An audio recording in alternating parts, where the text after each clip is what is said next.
नमस्कार दोस्तों, स्वागत है हमारे चैनल वॉइस विद कुशवाहा पर। और आज की कहानी है तलाकशुदा ननद। मेरा गौरव से अच्छा संबंध था और मैं जब भी गौरव को देखती हूँ तो मेरे जहन में गुलाब फिल्म में आमिर खान का गेटअप घूम जाता था। वह बिल्कुल उसी तरह बालों की स्टाइल, हाथों में कड़ा और गले में चेन डालकर घूमता रहता था। वह मेरी पड़ोसिन की बुआ का बेटा था। मेरे परिवार के लोग गौरव को टपोरी समझते थे, पर उसी टपोरी ने वह कर क्या दिखाया जिसके बारे में न तो मैंने कभी सोचा था, न मेरे परिवार में किसी को उम्मीद थी। आज जब गौरव का फोन आया कि सुनीता माँ बनने वाली है, तो मेरे परिवार में खुशी की लहर दौड़ गई। माँ और बाबूजी के साथ मेरे देवर भी तरह तरह के मंसूबे बनाने लगे और मैं सोचने लगी कि इस दुनिया में कितने ऐसे लोग हैं जो जैसे दिखते हैं वैसे अंदर से होते नहीं, और जो बाहर से भोले भाले दिखते हैं स्वभाव से भी वैसे हों यह जरूरी नहीं। सुनीता मेरी सबसे छोटी ननद है। मेरी आंखों के सामने उसकी बचपन की तस्वीर घूमने लगी और मेरा मन 10 साल पीछे की बातों को याद करने लगा। मैं इस घर में बहू बनकर जब आई थी तब मेरे दोनों देवर व ननद छोटे छोटे थे। मेरे पति सबसे बड़े थे। उनमें व बाकी भाई बहनों में उम्र का काफी फासला था। हमारी शादी के दूसरे दिन ही बुआ सास ने मजाक में कहा था, बहू तुम्हें पता है कि तुम्हारे पति व अन्य बहन भाई में उम्र का कितना अंतर क्यों है?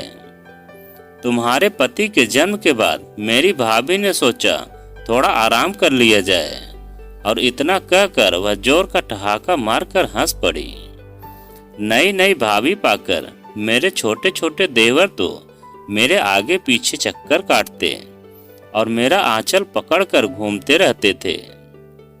पर मैंने गौर किया कि मेरी सबसे छोटी ननद सुनीता, जो लगभग 7-8 साल की थी, मेरे सामने आने से कतराती थी। यदि वह कभी हिम्मत करके पास आती भी तो उसके भाई उसे झिड़क देते थे। यहाँ तक कि माँ जी भी हमेशा उसे अपने कमरे में जाने को बोलती। सुनीता मुझे सहमी सी नजर आती। शादी के कुछ दिन बाद घर मेहमानों से खाली हो गया था। कोई काम नहीं था तो सोचा कमरे में पेंटिंग ही लगा दूं। मैं अपने कमरे में पेंटिंग लगा रही थी कि देखा कि सुनीता चुपचाप मेरे पीछे आकर खड़ी हो गई है। मुझे इस तरह उसका चुपचाप आना अच्छा लगा। आओ सुनीता, तुम अपनी भाभी के पास नहीं बैठोगी? तुम मुझसे बातें क्यों नहीं करती? मैं उससे प्यार से अभी पूछ ही रही थी कि मेरा बड़ा देवर विमल आ गया और सुनीता की ओर देखकर बोला, अरे भाभी, यह क्या बातें करेंगी? इतनी बड़ी हो गई पर इसे तो ठीक से बोलना तक नहीं आता।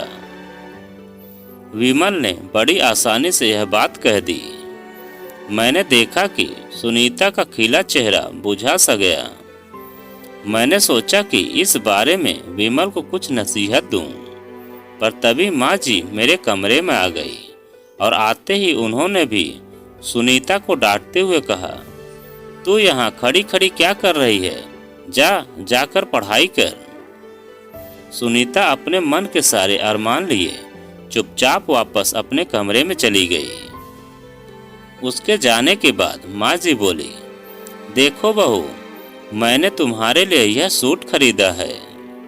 और वह मुझे सूट दिखाने लगी, पर मेरा मन सुनीता पर ही लगा रहा। शाम को जब यह घर आए तो चाय नाश्ते के समय मैंने इनसे पूछा, आप एक बात बताइए कि यह सुनीता इतनी डरी सहमी सी क्यों रहती है? यह गौर से मुझे देखते हुए बताने लगे कि वह साफ साफ बोल नहीं पाती। दरअसल सुनीता ने बोलना ही देर से शुरू किया और 7 साल के होने के बावजूद हकला हकला कर बोलती है। आजकल तो कितनी मेडिकल सुविधाएं हैं, आप सुनीता को किसी क्यों नहीं दिखाते? उस समय उन्होंने मेरी बात हवा में उड़ा दी, पर मैंने मन ही मन सोचा कि मैं खुद सुनीता को दिखाने के लिए किसी डॉक्टर के पास जाऊंगी। इस बारे में जब मैंने बाबूजी से बात की तो उन्होंने भी कोई उत्सुकता नहीं दिखाई, लेकिन उन्होंने सीधे मना भी नहीं किया। अगले हफ्ते मैं सुनीता को शहर की एक लोकप्रिय महिला स्पीच थेरेपिस्ट के पास ले गई। थोड़ी देर के बाद जब थेरेपिस्ट सुनीता का विश्लेषण करके बाहर आई तो बोली, इसका हकला कर बोलना उतनी परेशानी की बात नहीं है जितना इसके व्यक्तित्व का दबा होना। इसे लोगों के सामने आने में घबराहट होती है क्योंकि लोग इसे हकलाने का मजाक उड़ाते हैं। इसी से यह खुलकर नहीं रहती और न ही बोल पाती है। मैं सुनीता को लेकर घर चली आई। मैंने निश्चय किया कि सुनीता को लेकर मैं बाहर निकला करूंगी, उसे अपने साथ घुमाने ले जाया करूंगी और उस दिन से मैं सुनीता पर और ज़्यादा ध्यान देने लगी। मैंने सुनीता के व्यक्तित्व को निखारने की जैसे कसम खा ली थी। इसके नतीजे जल्दी ही हम सबके सामने आने लगे। उस दिन तो घर में खुशी की लहर ही दौड़ गई जब सुनीता अपने स्कूल में कविता प्रतियोगिता में प्रथम पुरस्कार घर लेकर आई थी। समय पंख लगाकर कितनी तेजी से उड़ गया, पता ही नहीं चला। मेरे सभी देवरों की शादी हो गई। अब घर में बस सुनीता ही थी। उसने भी एमए कर लिया था। हम लोग उसकी शादी के लिए लड़का देख रहे थे। जल्द ही लड़का भी मिल गया जो डॉक्टर था। परिवार के लोगों ने बड़ी धूमधाम से सुनीता की शादी की। शादी के बाद कुछ महीनों तक तो वह सब कुछ ठीक ठाक चलता रहा। धीरे धीरे मैंने महसूस किया कि सुनीता की आवाज में खुशी नहीं झलकती। मैंने पूछा भी पर उसने कुछ बताया नहीं और शादी के केवल 3 साल बाद ही सुनीता अकेले मायके वापस आ गई। उसके बुझे चेहरे को देखकर हम सभी परेशान रहते थे। मैंने सोचा भी कि कुछ दिन बीत जाएं तो उसके ससुराल फोन करूं। क्या पता पति पत्नी में खटपट हुई हो। 20 दिन बाद जब मैंने सुनीता के ससुराल फोन किया तो उसकी सास व पति के जवाब सुनकर सन्न रह गई। मेरा तो एक ही बेटा है, आपने हमसे झूठ बोलकर शादी की और अपनी तोतली बेटी हमें दे दी। उस पर वह बांझ भी है। मैं तो सीधे तलाक के पेपर भिजवाऊंगी। इतना कहकर सुनीता की सास ने फोन काट दिया। घर में सन्नाटा छा गया। माँ जी ने मुझे भी कोसना शुरू कर दिया। मैं कहती थी कि यह कभी ठीक नहीं होगी। तुम्हारे उस स्पीच थेरेपी ने जैसे चोचलों से कुछ होने वाला नहीं है। लो देखो, अब रखो अपनी छाती पर इसे जिंदगी भर। मुझे सुनीता की सास की बात सुनकर उतना दुख नहीं हुआ जितनी कि अपनी सास की बातों से हुआ। दरअसल सुनीता एकदम ठीक हो गई थी, पर नए माहौल में एकाध शब्द पर थोड़ा अटकती थी जो कि पता नहीं चलता था। पर उसके ससुराल वालों ने उसे कैसे बांझ करार दे दिया, यह बात मेरी समझ में नहीं आई। क्या 3 साल ही पर्याप्त होते हैं किसी स्त्री की मातृत्व क्षमता को नापने के लिए? खैर, बात काफी आगे बढ़ चुकी थी। आखिर तलाक हो ही गया। इसके बाद सुनीता एकदम चुप सी रहने लगी, जैसे कि मेरी शादी के समय थी। बंद कमरे में रहना, किसी से बातें न करना। एक दिन मैंने जिद करके सुनीता को अपने साथ बाहर चलने के लिए यह सोचकर कहा कि घर से बाहर निकलेगी तो थोड़ा बदलाव महसूस करेंगी। रास्ते में ही पड़ोस की बुआ का बेटा गौरव मिल गया। उसने मुझे रोककर नमस्कार किया और बोला, भाभी, मुझे भोपाल में अच्छी नौकरी मिल गई है और कंपनी वालों ने रहने के लिए फ्लैट दिया है। किसी दिन मम्मी से मिलने के लिए आप मेरे घर आइए ना। ठीक है भैया, किसी दिन मौका मिला तो आपके घर जरूर आऊंगी। इतना कहकर मैं सुनीता के साथ बाजार चली गई। एक दिन मैं बुआ के घर गई। उनका घर परिवार अच्छा था, अपना खुद का कारोबार था।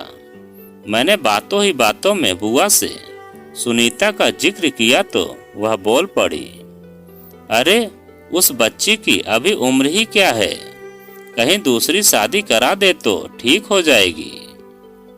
लेकिन बुआ, कौन थामेगा उसका हाथ? अब तो उस पर बांझ होने का ठप्पा भी लग गया है। यद्यपि मैंने उसके तमाम मेडिकल चेकअप कराए हैं, पर उसमें कहीं कोई कमी नहीं है। इतना कहते कहते मेरा गला जैसे भर गया। मैं कैसा हूँ आपके घर का दामाद बनने के लिए? गौरव बोला तो मैंने उसे डांट दिया कि यह मजाक का वक्त नहीं है। भाभी, मैं मजाक नहीं, सच कह रहा हूँ। मैं सुनीता का हाथ थामने को तैयार हूँ, बशर्ते आप लोगों को यह रिश्ता मंजूर हो। मेरा मुंह आश्चर्य से खुला का खुला रह गया। आश्चर्य से मैं बुआ की ओर पलटी तो मुझे लगा कि उन्हें भी गौरव से यह उम्मीद नहीं थी।